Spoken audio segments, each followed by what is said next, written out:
gudoomiyaha gobolka Sool Mudane Cabdiqani Maxamuud Jiire oo weeriye maayarka degmada Laascaanood taliyaha qaybta booliska gobolka Sool iyo taliyaha aaga bariga ciidanka qaranka Jamhuuriyadda Soomaaliland Sarreeye Guud Cali Barre Xuseen ayaa maanta kulan ballaaran kula qaatay xafiiskiisa agaasimaha waaxda duurjoogta wasaaradda deegaanka iyo horumarinta reer miyiga Jamhuuriyadda Soomaaliland Cabdinaasir Xuseen Saad iyo waliba wafdi hogaaminayo waxaana kulankaasi ku weeriyay sidoo wasaaradda deegaanka ee gobolka Sool agaasimaha waaxda duurjoogta ee Jamhuuriyadda Soomaaliland xarunta Hargeysa kaasoo socday barnaamij wacyigelin ah iyo faafinta xeerka 69ka iyo u hurgelida xaaladda ugaadha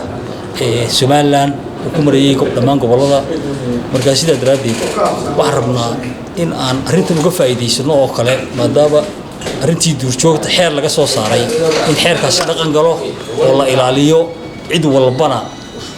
ka lagu xisaabtami doono waxa weeye cidii lagu qabtana xeerka lagu xukumi doono sidoo kale waxa jira isla xeerkaasi wuxuu sheegayaa in ay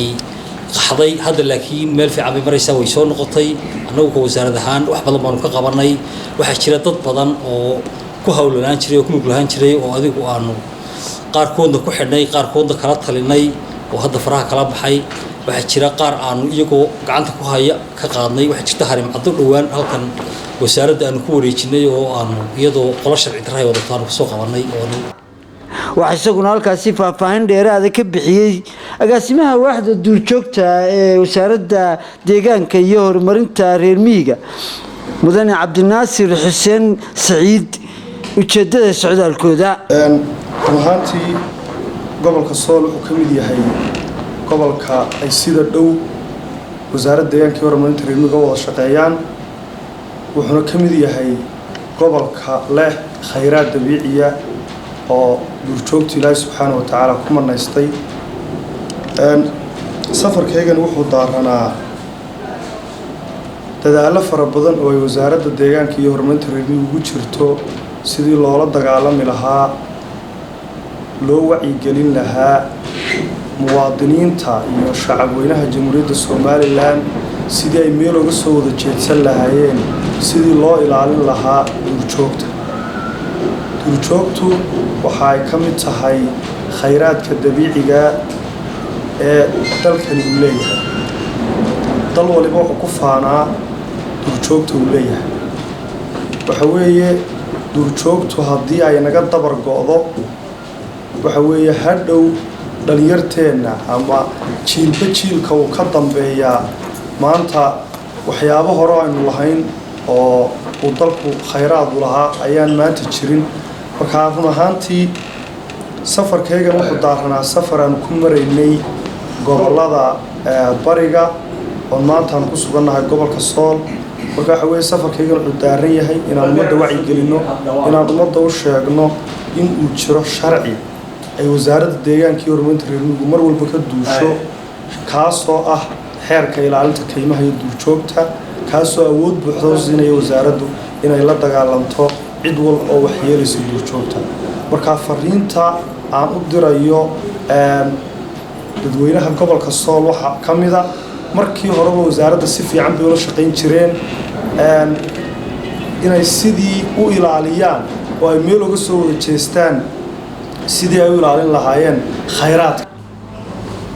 maayarka degmada Laascaanood Cabdinaasir Xuseen Taaloole ayaa isaguna wasaaradda deegaanka uga mahad celiyay dadaalka ay ugu jirtay isagoo ugu baaqay bulshada gobolka iyo Laascaanoodba inay ilaaliyaan deegaanka iyo waliba duurjoogtaba saad u socotaan dadweynaha ku nool gobolka Sool iyo degmada Laascaanoodba ugaadhu caalamka waxa ugu qaalisan ee daleeyahay in la wax la yeelayo ama in la dilo ama in la soo qabsado si looga macaasho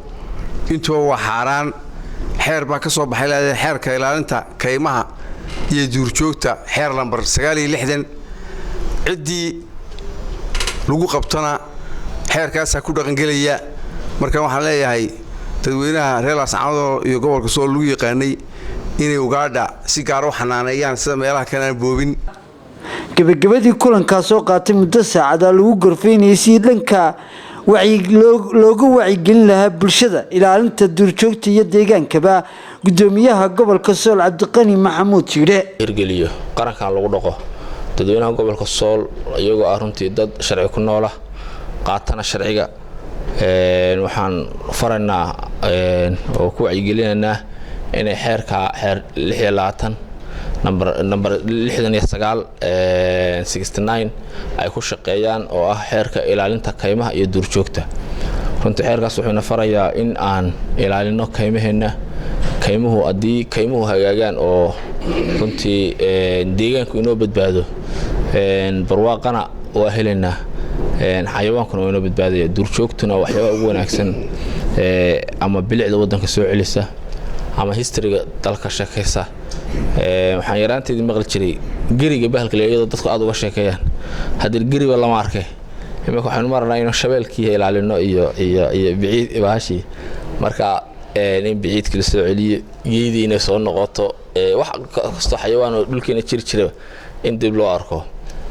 libaaxi baa imika sii dabar go'ay isaguna oo runtii wadankeena aad ugu noolaa waxaan imika salaanaa waraabo iyo dawaco wax kale kale marka banaanka maraysa adarkiisidoo kuwa wax dhiba ah kuma jiro marka in la ilaaliyo runtii aad baan wasaaraddan ugu amaanaya